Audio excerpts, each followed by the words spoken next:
오늘 하나님께서 우리에게 주시는 말씀은 요한복음 3장 1절에서 8절까지 말씀입니다. 요한복음 3장 1절에서 8절까지 말씀 한 절씩 교독합니다. 제가 먼저 1절 읽습니다. 그런데 바리새인 중에 니고데모라 하는 사람이 있으니 유대인의 지도자라.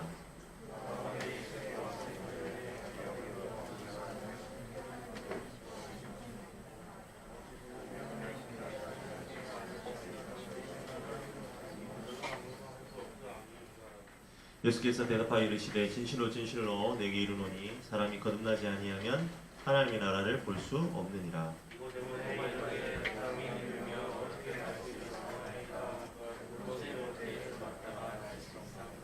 예수께서 대답하시되 진실로 진실로 내게 이르노니 사람이 물과 성령으로 나지 아니하면 하나님의 나라에 들어갈 수 없느니라. 내가 내게 거듭나야 하겠다는 말을 놀랍게 여기지 말라. 바람이 임의로 불 때에 내가 그 소리는 들어도 어디서 와서 어디로 가는지 알지 못하나니 성령으로 난 사람도 다 그러하니라. 아멘. 이것은 하나님의 말씀입니다. 하나님 말씀은 능치 못함이 없습니다. 할렐루야. 우리 고등부 친구들 오늘도 주님의 이름으로 사랑하고 축복합니다. 오늘 하나님 말씀 통해서 우리 모두가 하나님의 놀라운 은혜를 경험하고 누리게 되길 축복합니다. 모든 사람들이 하나님을 진실로 만나고 누리고 있는 것 같지는 않습니다. 제가 이제 한 5년 정도 저기 수도권에 살다 왔잖아요. 위쪽 동네에 살다가 남부 지역은 워낙 이제 뭐 대구, 경북, 뭐 경남 포함해서 이 남부 지역은 전라도 말고 경상도 쪽은 사실 교회 다는 사람들이 워낙 적어요. 그렇죠. 여러분들 학교에 가도 예수 믿는 친구 별로 없죠. 교회 다니는 친구 별로 없잖아요. 그런데 수도권만 가도 교회 다니는 사람 정말 많아요. 특히나 서울, 강남 이런 데 가면 60% 아니 한 70% 될걸요? 교회 다니는 사람 정말 많습니다. 그래서 이제 뭐 전도를 한다거나 저는 인천에 있다 왔는데요. 인천 옆에 있는 부천이 단위 면적당 교회 수가 제일 많아요. 그러니까 교회가 어마어마하게 많습니다. 그만큼 이제 다니는 사람이 많다는 거죠. 그래서 이제 전도하다 보면 뭐 신앙생활 하십니까? 종교에 있으세요? 교회 다니세요? 물어보면 예 있습니다. 뭐 기독교입니다. 이렇게 말하는 사람들이 제법 많습니다. 그런데 그런 사람들이 그 다음에 하는 말이 대부분 이런 멘트예요. 뭐 종교는 기독교입니다. 그런데 교회 가끔 다니고요. 가끔 마음에 위안도 받고요. 뭐 그럭저럭 뭐 하고 있죠. 뭐. 그러니까 조금 냉정하게 말하면 속빈 강정 같은 사람이 많다는 거예요. 그럼 여러분 교회 다니는 사람이 매우 적은 우리 대구 지역은 어떨까요? 적은 만큼 하나님을 진실로 만나는 사람은 많을까요? 저는 다르지 않다고 생각합니다. 뭐 멀리 이야기할 필요 없습니다. 지금 여기 있는 여러분들에게 단도직입적으로 한번 물어볼게요. 여러분 하나님하고 친해요? 종교 뭐예요? 라는 말에 기독교라고 분명히 말합니다. 하나님과 동행하고 있습니까? 하나님의 사랑을 누리고 있습니까? 라고 물어보면 여러분들 어떻게 대답할 수 있냐는 거예요. 여기 있는 대부분 뒤통수를 긁적긁적 하면서 글쎄요. 그럴 것 같아요. 목사님 보고. 사랑하는 친구들, 여러분들은 하나님을 향한 자신의 신앙을 의심해 본 적 있습니까? 정말 내가 하고 있는 이 신앙생활이 진짜일까? 질문을 해봐야 돼요. 왜 나는 소위 체험했다는 사람들 있잖아요. 하나님 만났다는 경험했다. 그렇게 하는 사람들과 이 말하는 그런 경험이 없지 하면서 여러분 아쉬워해야 돼요. 물론 뭐 체험이라는 부분이 조심스러운 부분이 있습니다. 그게 다 옳고 다 맞는 거 그런 건 아닐 수 있어요. 그런데 그냥 이렇게 왔다 갔다 조금만 이 신앙이 흔들릴 만한 이야기가 나오고 막 상황이 생기면 휘청휘청하는 그런 거 말고 분명한 신앙의 자세가 여러분에게 그리고 저에게 있으면 좋겠다는 거죠. 속빈 강정처럼 그냥 되는 대로 종교생활로 만족하는 거 말고 정말 하나님을 만나고 경험하는 여러분이 되었으면 좋겠습니다. 오늘 우리가 살펴보고 있는 본문에도 여러분처럼 속빈 강정 같은 사람이 하나 등장합니다. 누굽니까? 바로 니고데모라는 사람이에요. 이 사람 대단한 사람이에요. 먼저 여러분 바리새인이에요. 바리새인은 당시의 종교 지도자였습니다. 바리새파는 일종의 엘리트예요.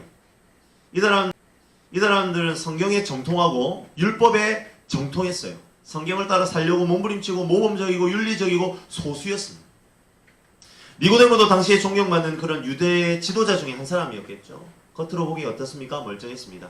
다른 사람들이 흠모할 만한 그 무언가를 가지고 있었습니다. 바로 이 사람의 외면 세계가 그랬다는 거예요. 그럴싸했어요. 우리 백종원 말하는 표현들 그럴싸하죠. 그럴싸합니다. 그런데 그의 내면은 어떻습니까? 그의 내면은 그렇지 않았어요. 많은 사람들의 존경을 받습니다. 그 가운데 한밤중에 예수님을 찾아가요. 여러분, 한밤중에 예수님을 종교 지도자인 니고데모가 찾아갔다? 여러분, 두 가지로 해석해 볼 수 있어요. 한 가지 해석은 뭡니까?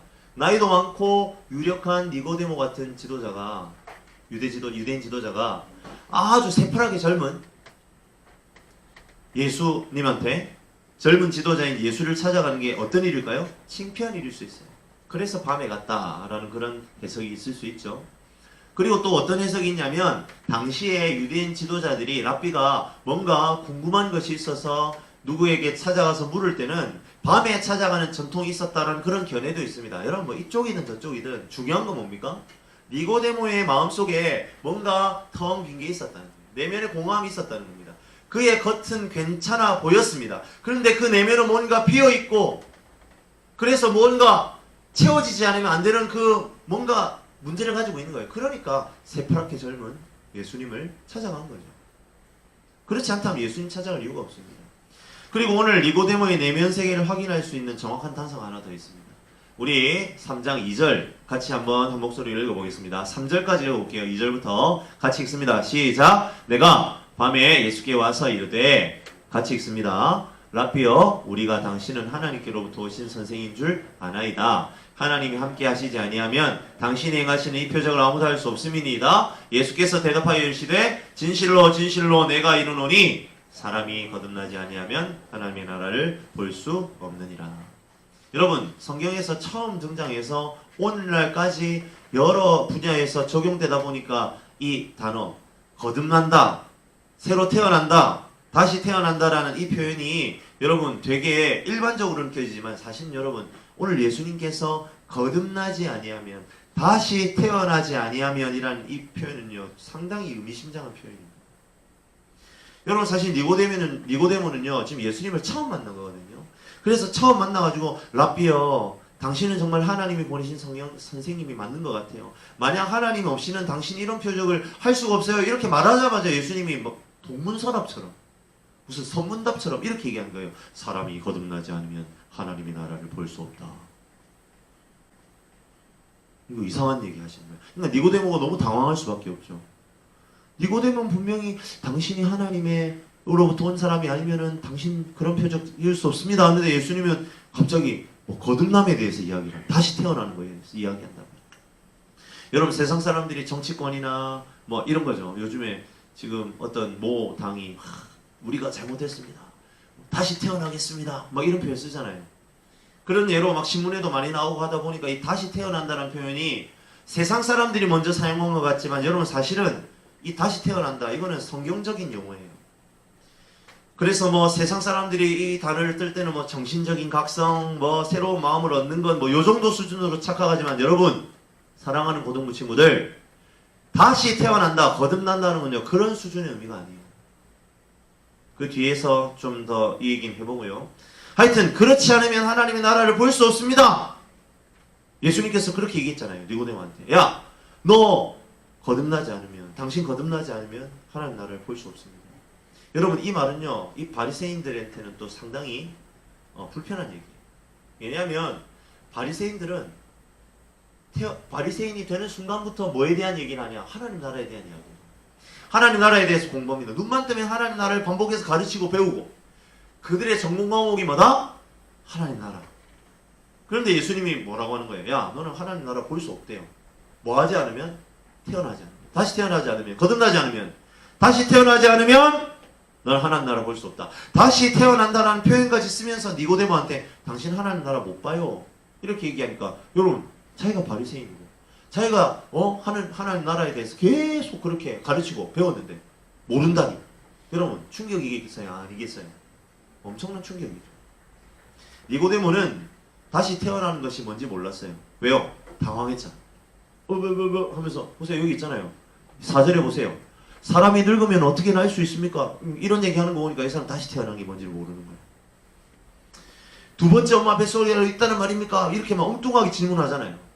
이러하듯 니고데모의 외면 세계는 그렇듯해 보였지만 그의 내면 세계는 텅 비어 있습니다. 왜요? 왜 그렇습니까? 그는 다시 태어나지 못했기 때문입니다. 더 정확하게 말하면 다시 태어난 게 뭔지도 몰랐기 때문입니다. 그렇다면 여러분 이제 다시 태어나는 것, 거듭남에 대해서 이야기를 좀 더 해봅시다. 여러분 다시 태어나는 첫 번째 단계가 있습니다. 따라해 봅시다. 자신이 어떤 문제를 가지고 있는지 정직하게 인정하는 것. 여러분 다시 태어나려면 첫 번째 단계가 있는데요. 뭐냐면 자신의 문제를 정직하게 인정하는 단계부터 시작이 돼야 돼요.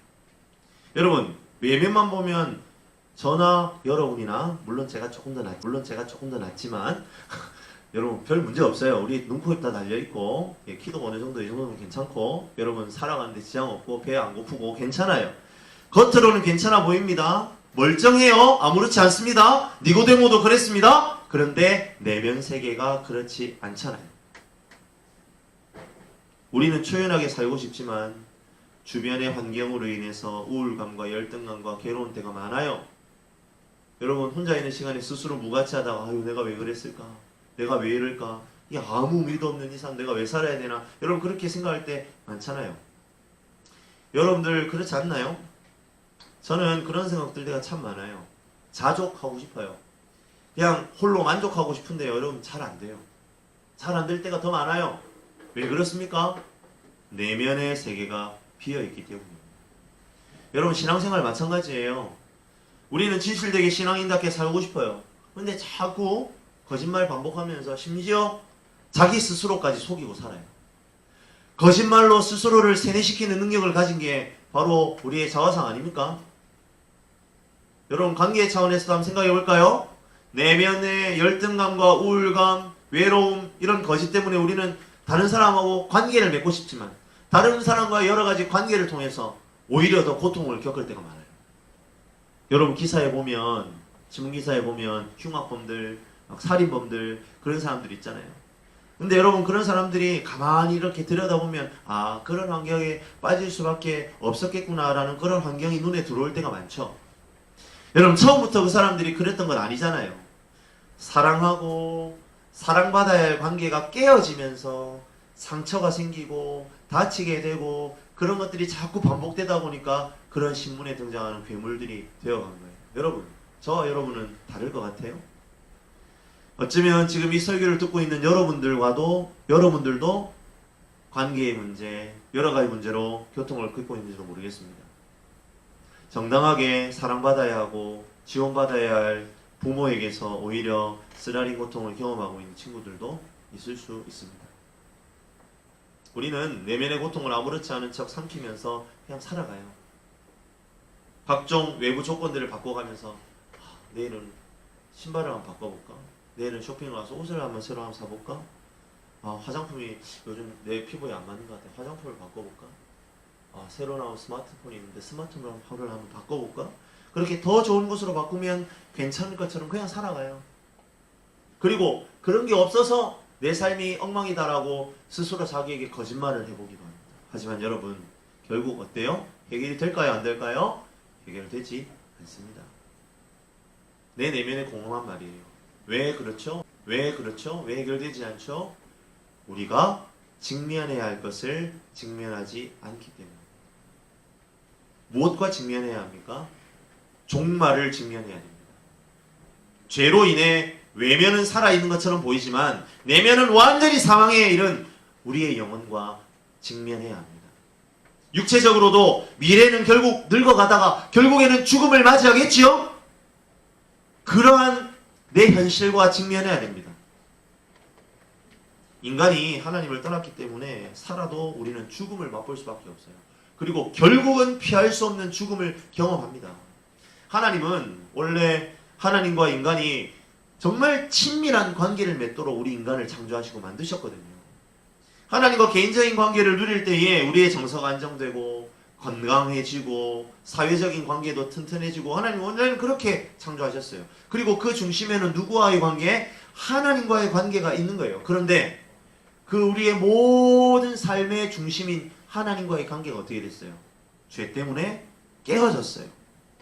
그 순간부터 우리는 어떻습니까? 우리의 내면은 공허해지기 시작합니다. 우리의 내면은 점점 죽어가기 시작하는 거예요.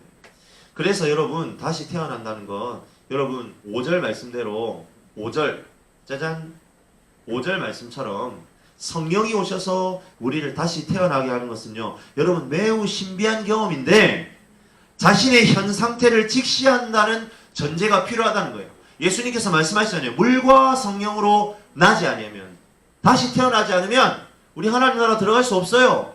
근데 여러분 요것보다 요것을 하기 전에 물과 성령으로 우리가 다시 태어나려면 전제가 있다니까요. 그게 뭐라고요? 자신을 정직하게 보아야 된다.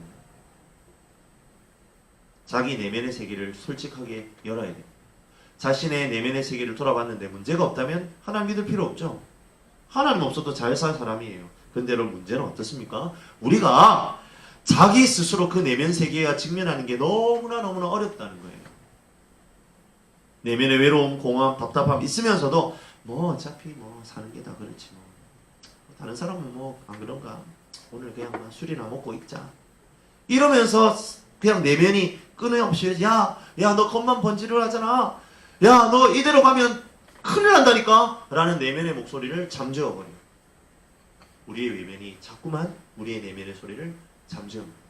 사랑하는 친구들, 왜 우리는 이렇게 우리의 내면을 바라보는 게 힘듦에도 불구하고 내면을 들여다봐야 되죠? 왜 우리의 내면을 하나님 앞에 직면해야 되죠? 아 목사님 재수없는 소리 하지 마세요. 이런 사람도 있을지 모르겠지만 우리가 살 날이 얼마나 남았는지 알 방법이 없기 때문에 우리는 우리의 내면을 바라보는 것이 힘듦에도 불구하고 우리의 내면을 끊임없이 직면하고 들여다봐야 됩니다.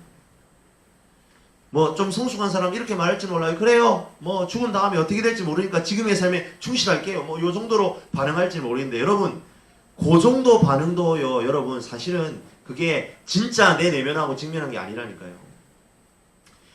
왜 그 정도로 반응할 수 있죠? 아 그래요. 맞아요. 죽은 다음에 어떻게 될지 모르니까 지금 열심히 살아야죠. 내 삶에 충실해야 되죠. 왜 요 정도 반응밖에 안 될까요? 죽음 이후의 모든 것이 무로 돌아간다고 생각하니까 우리가 그렇게 생각하는 거예요. 여러분 그런데요 그렇습니까? 우리 죽음 뒤에 무슨 일이 일어날지 모른 채 현재의 삶에 최선을 다하거나 언제 죽을지 모른다는 소리 집어치우라고 말하는 이게 여러분 괜찮은 겁니까? 죽음 이후에 대해서 알려고 생각하려고 하지 않는 것 여러분 이거 괜찮은 겁니까? 여러분 그렇지 않다는 거예요.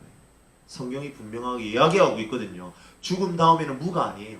여러분 죽음 다음에는 하나님과 완전히 분리되는 여러분 멸망의 길로 가는 것이 여러분 우리의 내면을 제대로 직시하지 않고 다시 태어나지 않은 사람의 말로입니다.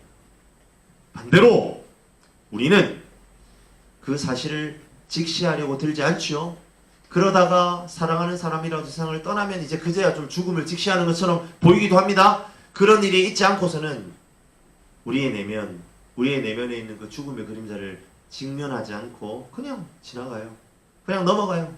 그럭저럭 뭐 인생 사는 사람 뭐 정직하게 자기 인생 뭐 살다가 하면 되겠지. 그러고 그냥 넘어갑니다. 여러분 자기 자신을 그대로 직면하는 것 자신의 내면과 직면해서 나아가는 것 여러분 어려워요. 힘든 일입니다. 사랑하는 대동고등부 친구들 이 시간 제가 자신있게 말할 수 있어요. 다시 태어날 수 없어요. 다시 태어나는 경험 할 수 없어요. 우리가 죽어가고 있으며 결국 죽을 수밖에 없는 존재임을 절감하고 그 사실을 직시하지 않으면 여러분 절대로 다시 태어나는 일은 여러분에게 없다는 말이에요. 우리가 그 사실을 절감하고 직시할 때에 다시 태어나는 두 번째 단계로 들어갈 수 있습니다. 그것은 바로 치료하시는 하나님을 받아들이는 거예요.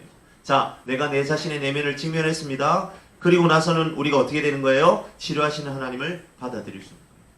인간은 인간됨의 중심축인 하나님을 떠났습니다. 그러면 인간은 당연히 인간됨을 상실하고 망가지겠죠. 그래서 외로움 가운데 살아갈 수밖에 없겠죠. 그 사실을 뼈저리게 경험하고 누리는 사람은 어떻게 되는 겁니까? 아, 이것을 고칠 수 있는 방법이 하나님밖에 없는 것이구나. 그리고는 치료하시는 하나님을 받아들입니다.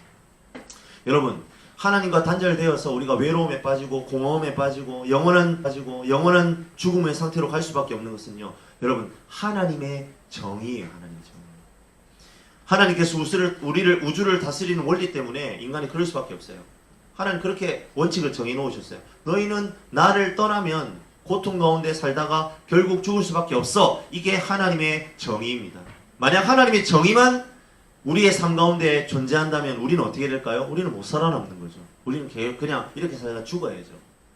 근데 여러분, 우리는 하나님을 무시하고 우리는 하나님을 모욕하고 그렇게 하나님을 떠났는데, 그럼에도 불구하고 하나님은 어떻게 하세요? 놀랍게도 그 정의의 하나님인 동시에 사랑의 하나님인 그분이 떠나 죄를 지은 우리를 자녀 삼으시기로 결정하세요. 그리고 자녀를 삼기 위해서 대가를 지불하기로 결정하세요. 그게 누굽니까? 바로 독생자 예수 그리스도의 십자가 사건이죠. 여러분, 이렇게 딱 놓고 보면 성경은요 진짜 이상한 책이에요. 다른 종교들을 보면 뭐 선하게 살면서 자비를 베풀면 구원이 있으리라 뭐 이런 식으로만 이야기해요. 근데 성경은 다른 얘기를 합니다. 인간이 죽어야 할 자리를 하나님 대신 감당했다라고 이야기해요. 여러분, 저기 원시 종교나 이런 데 보면 여러분 사람 제사로 드리고 이런 거 알죠? 우리 저번에 말씀할 때 몰록이라는 신에게 제사 드릴 때 어떻게 돼요? 부모가 자기 자식을 제물로 드려요. 불로 태워 드려요. 여러분, 사람이 죽는 건 있어요. 종교 가운데에 사람이 죽어서 신을 달래고 신의 마음을 만족하게 하고, 여러분 그런 건 있어요. 그런데 여러분, 기독교처럼 신이 인간을 위해 죽는 건 없어요. 기독교밖에 없어요. 여러분, 자격 없는 우리를 위해 하나님이 대신 죽으셨다라는 것을 우리가 생각해야 됩니다. 여러분 한번 생각해 봅시다. 우리 그런 사랑을 받을 자격이 있나요? 우리 요한복음 3장 16절 같이 한번 읽어보겠습니다. 같이 읽습니다. 시작. 하나님이 세상을 이처럼 사랑하사 독생자를 주셨으니 이는 그를 믿는 자마다 멸망하지 않고 영생을 얻게 하려 하심이라. 여러분, 이것이 바로 하나님의 치료책이에요. 예수님이 우리를 위해 십자가에 죽었다는 사실을 믿는 사람은 뭘 얻는다고요? 영생을 얻는단 말이에요. 영생은 하나님이 주시는 생명이고요, 하나님 나라에 들어간 자들이 그것을 얻습니다. 이것을 주시겠다고 약속하셨습니다. 믿기만 하면 말이죠. 사랑하는 고등부 친구들, 이 치료책을 받아들이려면 무엇이 필요할까요? 진리와 진심이 필요합니다. 진리는 하나님 편의 이야기죠. 하나님 없이 살면 우리는 점점 소멸해 갈 수밖에 없어요. 이 사실이 진리로 여겨진다면 다시 태어날 가능성이 굉장히 높아요. 직면했다는 말이죠. 하나님께서 우리를 위해 대신 돌아가셨다는 것, 이것이 진리지요? 진리지요? 그리고 그분을 믿으면 성령이 우리가 알지 못하는 신비한 방법으로 우리를 어떻게 하세요? 다시 태어나게 하시고 우리 속에 새로운 생명을 준다는 것, 이것이 하나님이 이야기하는 진리입니다. 이 진리를 네 그렇습니다 라고 진심으로 받아들이면 성령이 오셔서 신비하게 일을 시작하시는 거예요. 그때부터 우리 안에 변화가 일어나고 성령과 함께 보조를 맞추는 삶이 시작되는 거예요. 이제 여러분에게 다시 한번 물어볼게요. 여러분 다시 태어났습니까? 지금 이 자리에 이 질문을 한 번도 들어본 적이 없는 친구들도 있을 거예요. 그렇다면 여러분 지금까지 종교생활 해온 거예요. 아직 태어나지 않았을 가능성이 매우 높습니다. 만약 다시 태어났습니까? 라는 이 질문을 들어본 적이 있고 내가 거기에 반응도 했었는데 여전히 종교생활에 머물러 있다면 그 이유는 단 하나입니다. 우리 내면에 오셔서 삶을 이끌어 가시는 성령 하나님에 대해 무관심하기 때문에. 이 시간 예수 그리스도의 이름으로 여러분에게 권합니다. 기독교는 종교생활하는 것 아닙니다. 하나님의 아들, 딸 노릇하는 것을 배우는 게 기독교입니다. 하나님의 아들, 딸 되는 게요, 여러분 상징이나 비유 아닙니다. 성경은 하나님께서 우리를 자녀로 삼으셨다고 말씀하고 계세요. 우리가 정말 하나님의 딸이고 아들들이에요. 그래서 우리는 이 땅에서 하나님의 아들, 딸로 살아가야 되는 거예요. 그게 기독교이고 그게 신앙생활이에요. 누가 내 영적인 죽음을 알아주겠습니까? 오직 하나님밖에 관심 가지고 있는 분 없습니다. 그분은 우리의 내면의 죽음, 우리의 영적인 죽음에 대해 그리고 결국에는 멸망으로 갈 수밖에 없는 우리의 이 종말의 삶에 대해 아들을 주시기까지 관심을 가지고 계시는 분이십니다. 하나님 여러분 만나고 싶어요. 우리는 하나님과 만나고 교제하고 동행하는 삶을 기독교를 통해 배워야 합니다. 고등부에서의 예배의 삶을 통해 배워야 합니다. 그것은 우리 안에 실제로 살아 움직이는 성령 하나님을 발견하는 것입니다. 그리고 성령님께 온전히 순종한 삶을 살기로 결단하는 것입니다. 이 시간 우리 고등부 안에 다시 태어나는 역사가 흘러넘치기를 주님의 이름으로 간절히 축복합니다. 우리 내면 세계를 외면 세계로 포장하는 어리석음을 내려놓읍시다. 주님, 제가 여기 있습니다. 저를 살려주세요. 내가 다시 태어나기를 원합니다. 내 안에 성령님을 깨닫게 하시고 성령께서 기뻐하시는 삶을 살아가게 해주세요. 여러분, 이 놀라운 고백으로 우리의 모든 삶을 하나하나 채워가는 우리 모든 고등부 친구 되기를 간절히 축복합니다.